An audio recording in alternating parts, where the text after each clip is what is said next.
the measuring stick for those who follow. But Ozzie Smith is more than just his amazing dives, catches, and throws. His backflips, his switch-hitting acumen, his huge smile. All of that has caused us to pay attention to that man behind the pitcher. We're off to see the Wizard of Oz.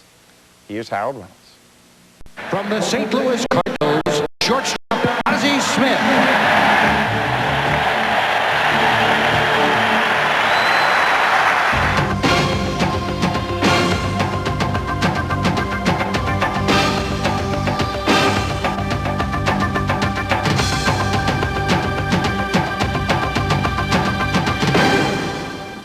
You made a play in San Diego. I was at this game. I was a little kid. I was how young I was. No. Okay, all right. Jeff Burrows hits the ball up the middle. Right. You dive, and as you're diving, take me through that play. Okay. As I dove, the ball hit, and it hit a rock. So my glove hand was gone. So the only way that I could get the ball was to reach back with my bare hand while I was in midair. And I reached back, and the ball actually stuck in my hand, you know, and I was able to scramble to my feet and get up and throw them out. That was the play that most people remember me, that put me on the map as far as what I've been able to accomplish in my career. This has been the year of the young shortstop. Baseball going to a lot of young players. I'm going to throw some names at you. You tell me what you think about these guys. Alex Rodriguez in Seattle. Strength, power of a Cal Ripken mold. Ray Adonis in New York. He has great baseball instincts, and I'm saying that those are things that cannot be taught. Mm-hmm. That's what he possesses, and you know, what's shown you that? What have you seen? His decision-making, quick, being able to anticipate things that are going to happen out here. What about Mark Grudzielanek in Montreal? Played with him in the All-Star game this year. Right now, I see Mark as being more of an offensive player. He's a great offensive player. Still a little rough on the edges as far as defense is concerned, but I think his eagerness and his work habit will allow him to become much better. Derek Jeter. And, I haven't had a chance to see him play as much. I saw him play a little bit in spring training, but seems to have great range, a great arm, and most of the guys that are coming out now are much more offensive oriented. You know, they're bigger, they're stronger. So, you know, that's a little bit different than it was in years past. Royce Clayton, he's taken over as shortstop here in St. Louis. You're watching him an awful lot. Where's he stack up in your mind? As he gets older, he's going to become a much better offensive player.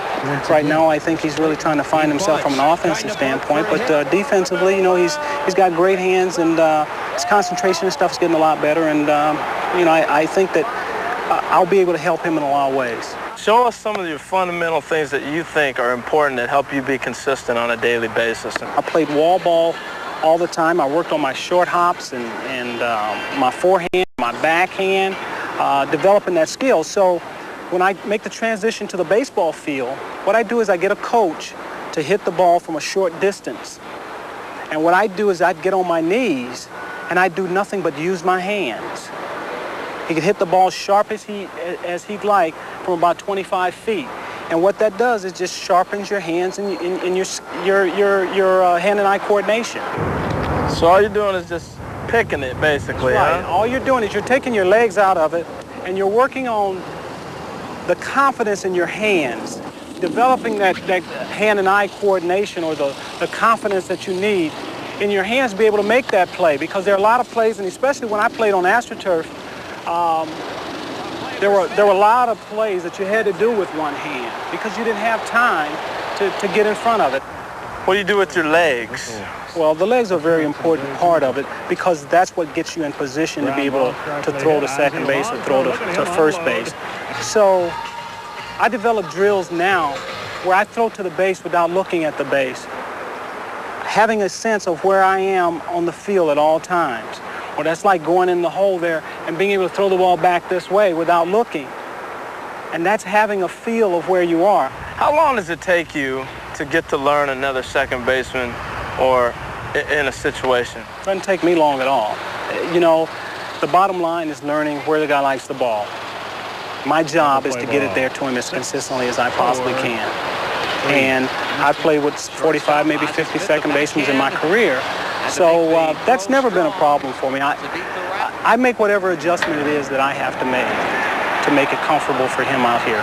What about from the second baseman feeding to you. Now, we've seen you come, make your jump throws, and you handle your feet so well around the bag. Well, first of all, I tell them, you throw it, you get it close, I'll do the rest. Do you think that we'll see another Ozzie Smith?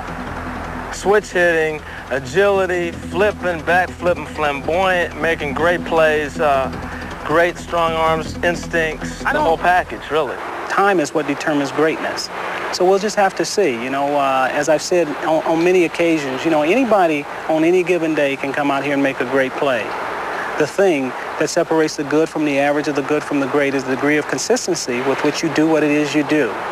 And that's the one thing that I've always worked very hard at doing, and being very consistent at what I do, and I think I've accomplished that over 19 years.